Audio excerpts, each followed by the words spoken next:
Okay, let's try this.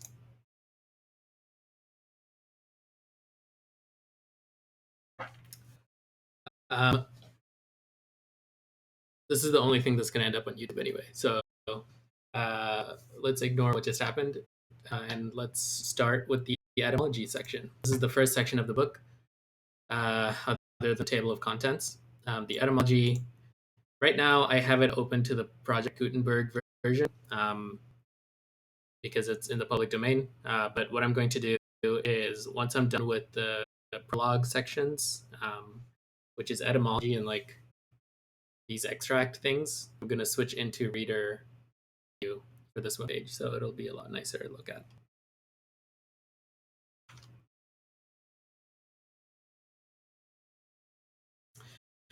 Etymology. Supplied by a late consumptive usher to a grammar school. The pale usher, threadbare in coat, heart, body, and brain, I see him now. He was ever dusting his old lexicons and grammars, with a queer handkerchief mockingly embellished with all the gay flags of all the nations of the world. He loved to dust his old grammars. It somehow mildly reminded him of his mortality.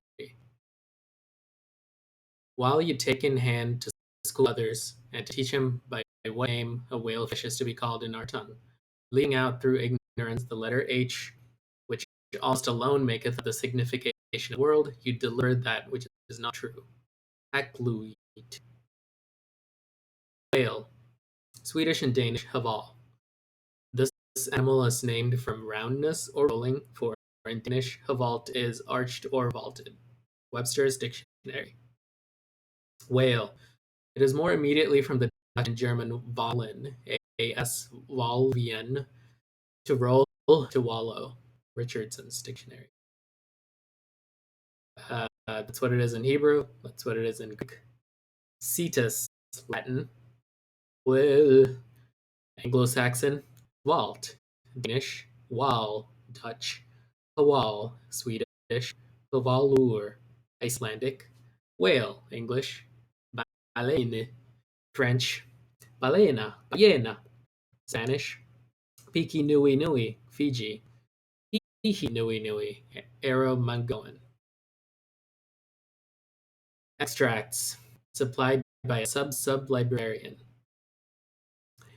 It will be seen that this mere painstaking burrower and grubworm of a poor devil of a sub appears to have gone through the long Vaticans and street stalls of the earth, picking up whatever random allusions to whales he could anyways find in any book whatsoever, sacred or profane.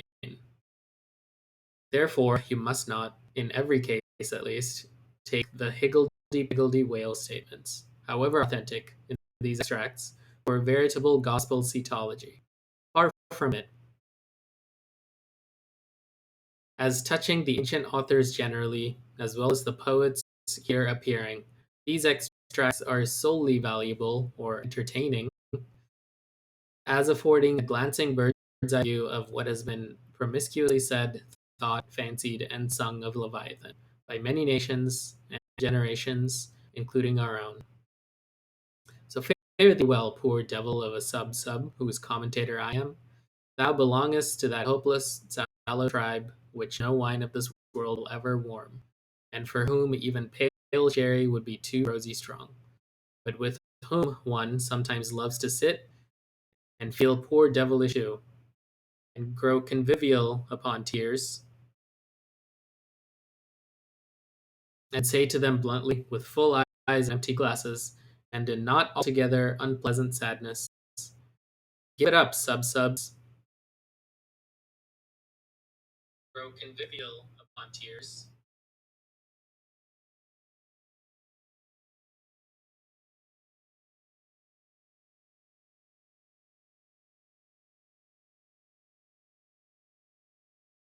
For by how much the more pains ye take to please the world, by so much the more shall ye forever go thankless.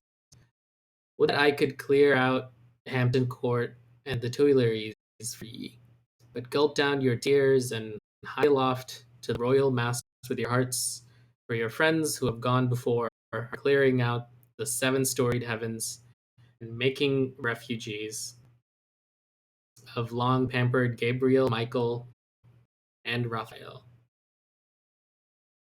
against your coming. Here he strike, but splintered hearts together. There he shall strike unsplinterable glasses.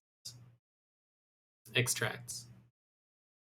And God created great whales. Genesis. Leviathan maketh a path to shine after him. One would think the deep to be hoary. Job. Now the Lord had prepared a great fish to swallow up Jonah. Jonah. There go the ships. There is that Leviathan whom thou hast made to play therein. Psalms.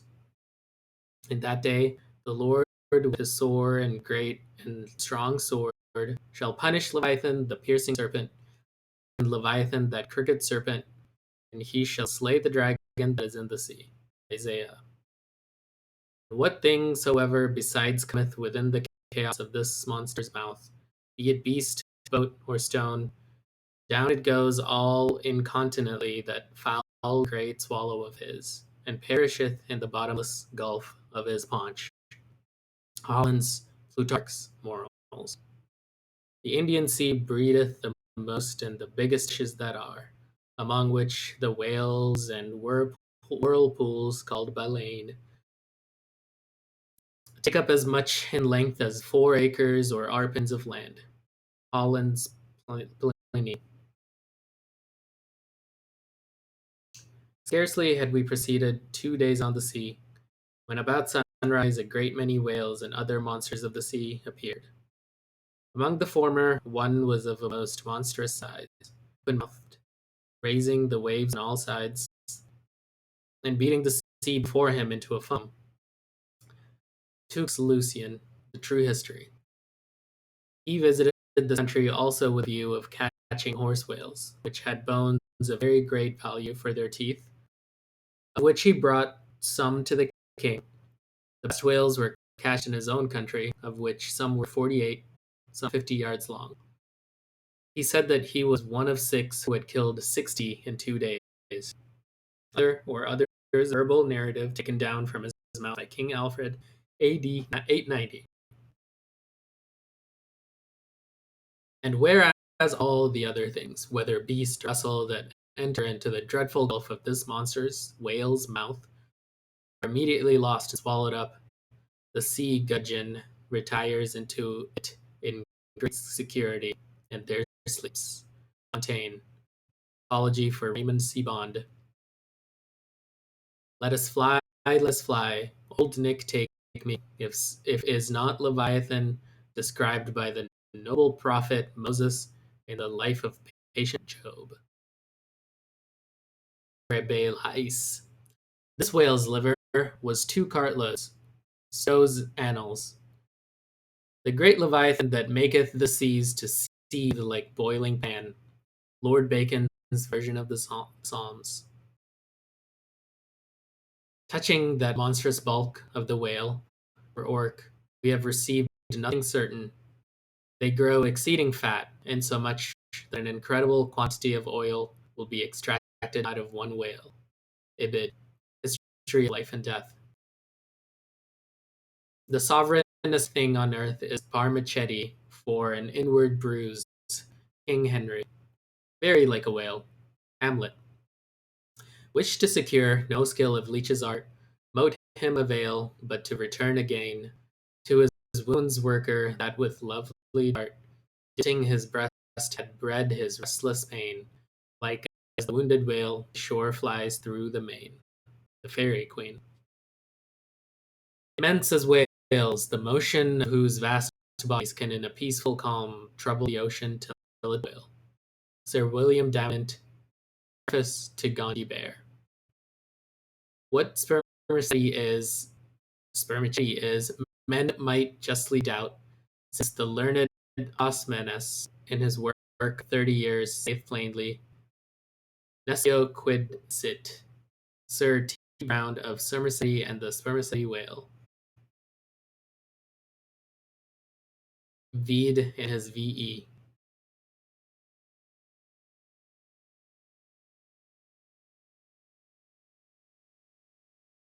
Spencer's palace with his modern flail, he threatens ruin with his ponderous tail. Their fixed javelins in his side he wears, and on his back a grove of pikes appears. Waller's Battle of the Summer Islands.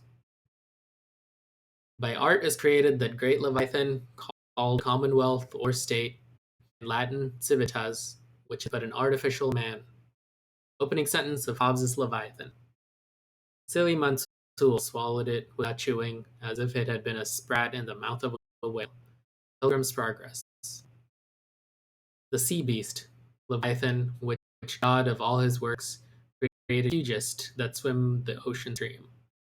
Paradise Lost. There, Leviathan, hugest of living creatures in the deep, stretched like a promontory, sleeps or swims, and seems a moving land, and at his gills draws in, and at his breath spouts out a sea. Ibid. The mighty whales which swim in a sea of water, and have a sea of oil swimming in them, Fuller's profane and holy state. So close behind some promontory lie the huge Leviathan to attend their prey, and give chance but swallow in the fry, which through their gaping jaws mistake the way.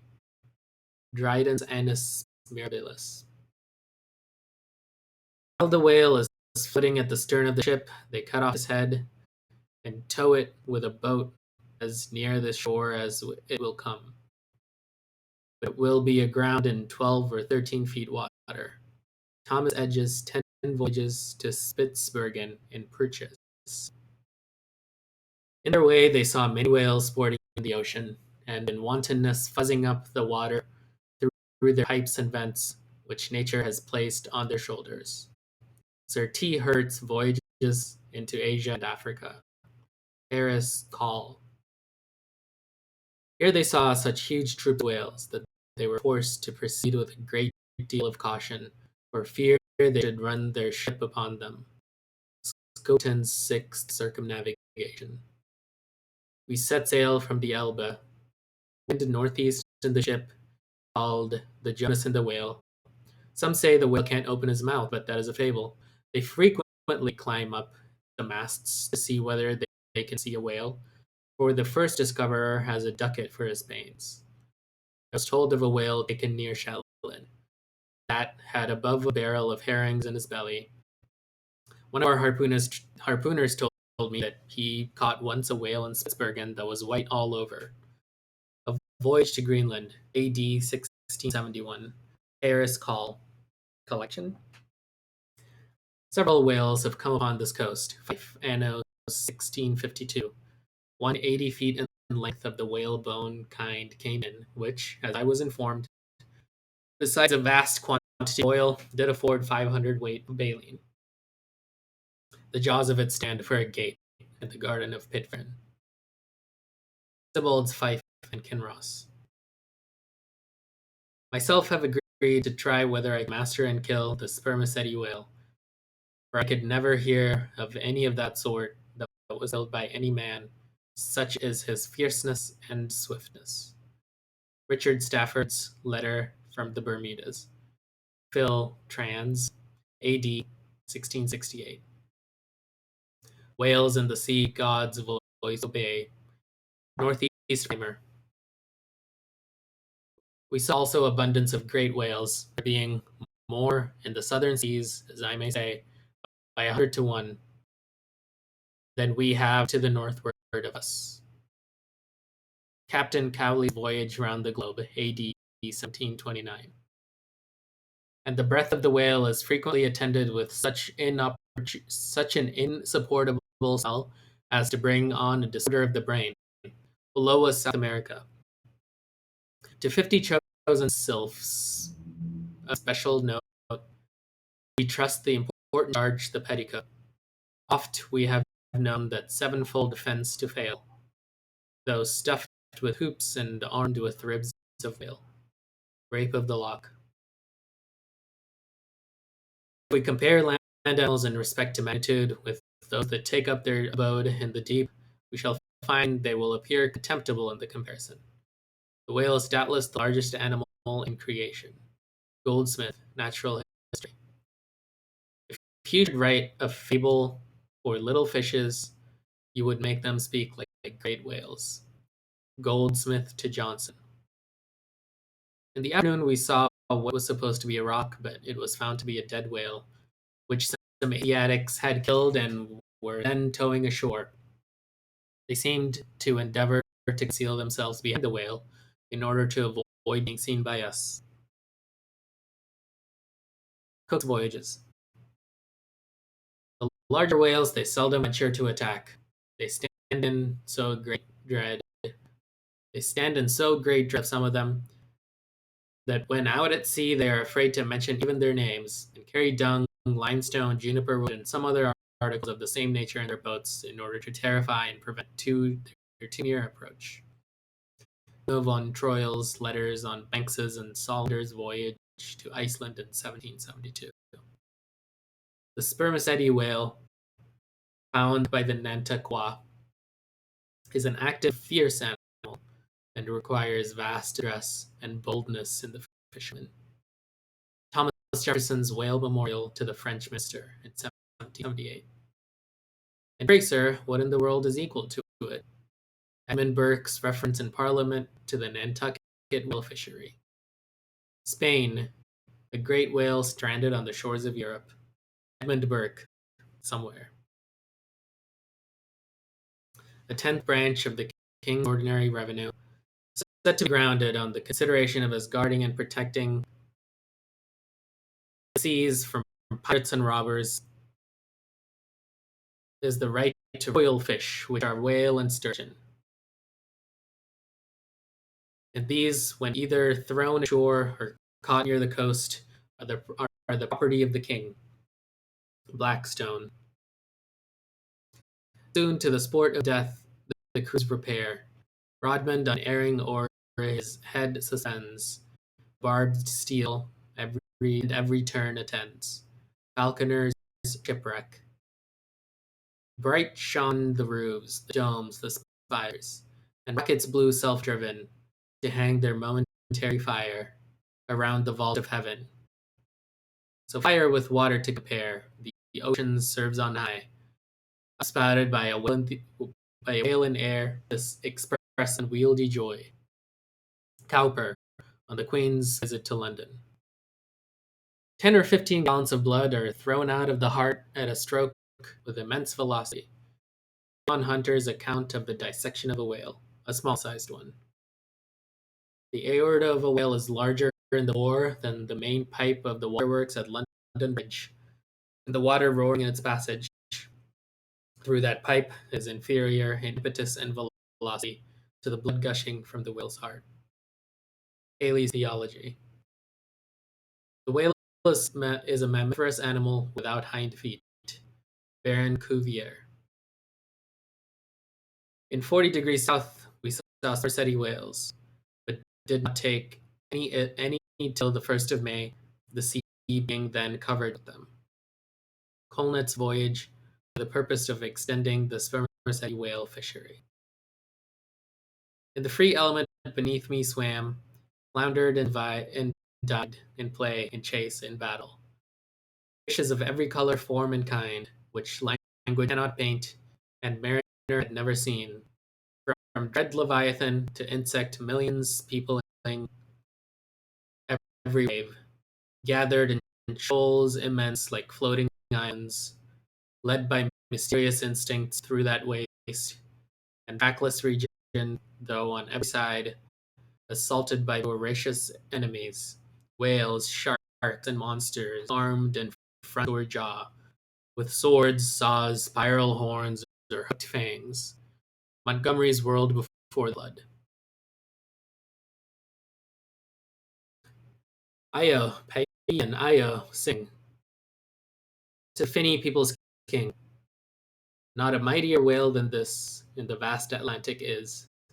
Not a fatter fish than he flounders round the polar sea. Charles Lamb's Triumph of the Whale. In the year 1690, some persons were on a high hill, observing the whales spouting and sporting with each other, when one observed there, pointing to the sea, is a green pasture where our children's grandchildren will go for bread. Obed Macy's History of Nantucket.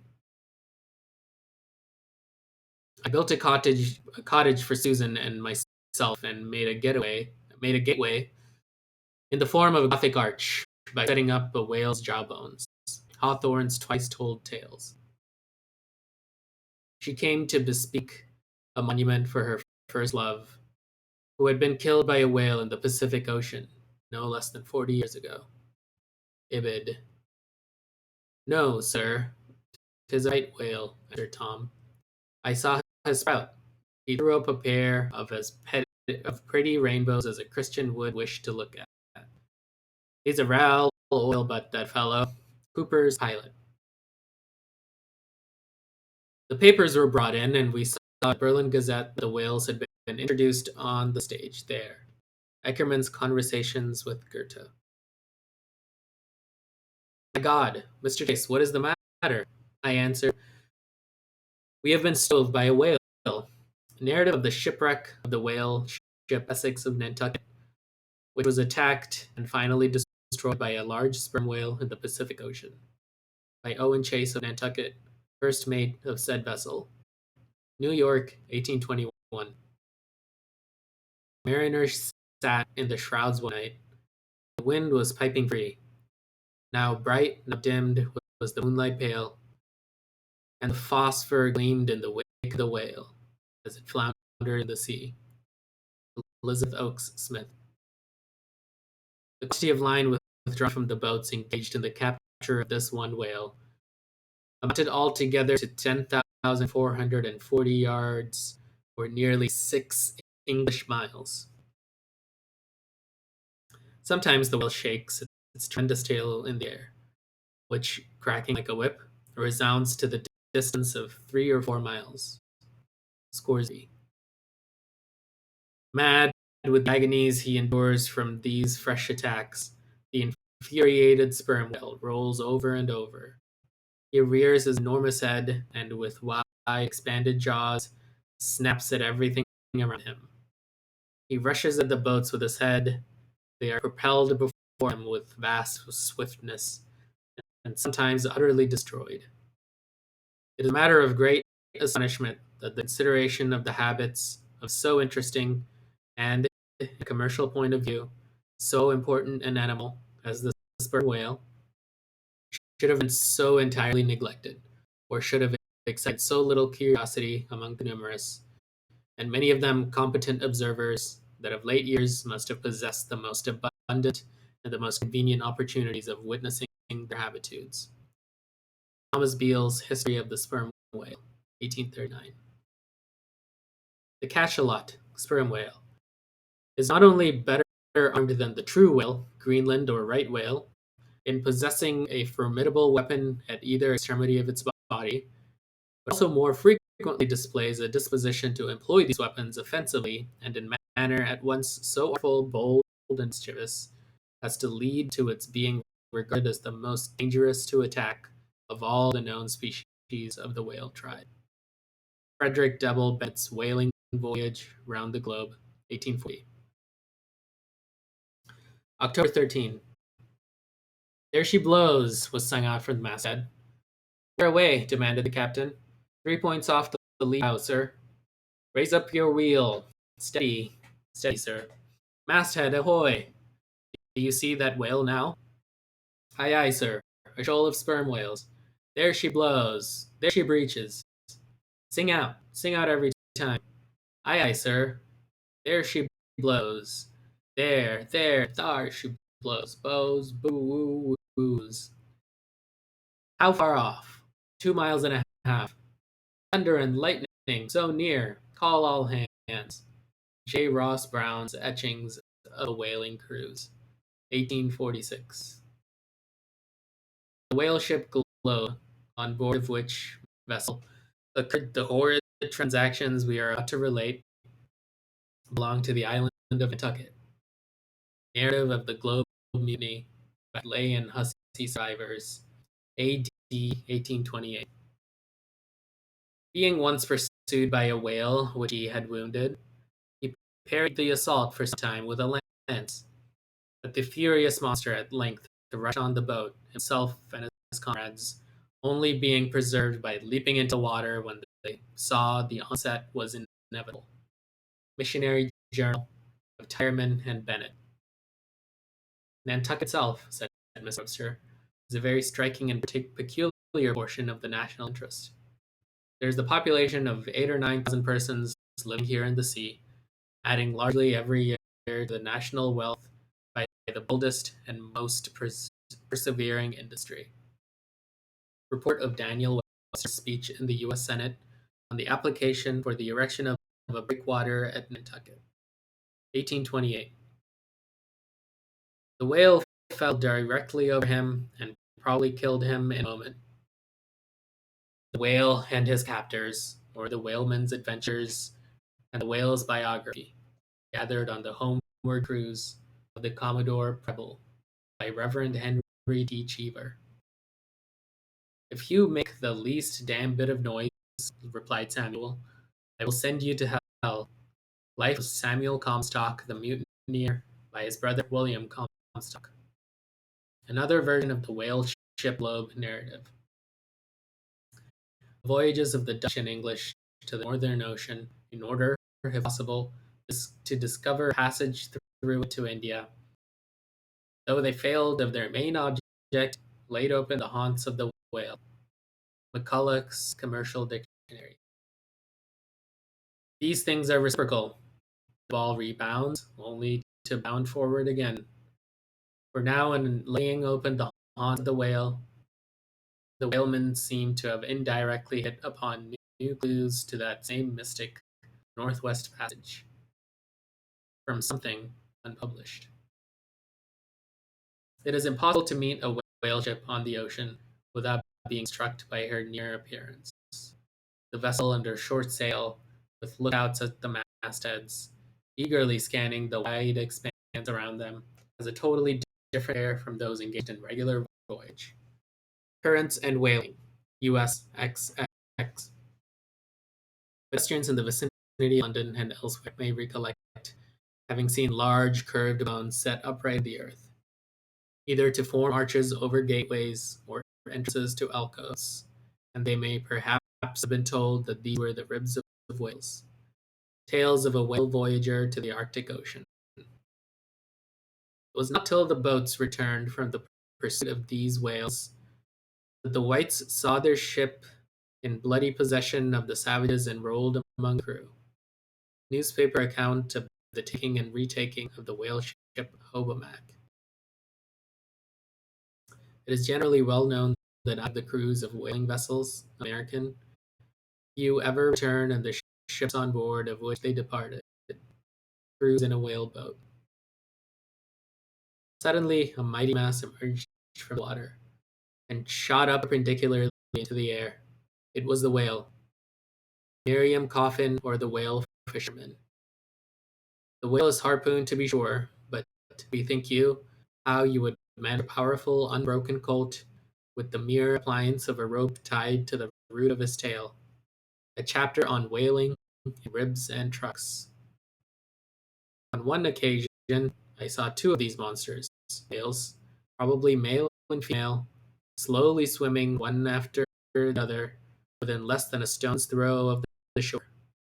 Terra del Fuego, over which the beech tree extended its branches. Darwin's Voyage, a naturalist. Stern all, exclaimed the mate, as upon turning his head he saw the distended jaws of a large sperm whale close to the head of the boat, threatening it with instant destruction. Stern all for your lives. Wharton the whale killer. So be cheery, my lads, let your hearts never fail, while the bold harpooner is striking the whale. Nantucket Song. Oh, the rare old whale, mid-storm and gale, in his ocean home will be, a giant in might, where might is right, king of the boundless sea. Whale Song.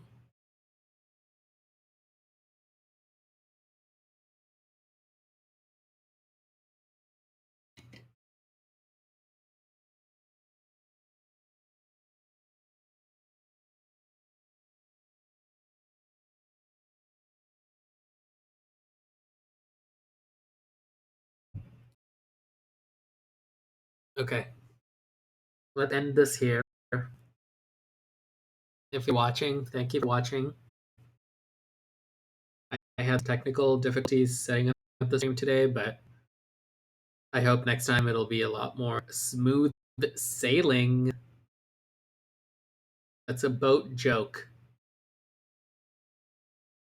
All right, thanks. Bye.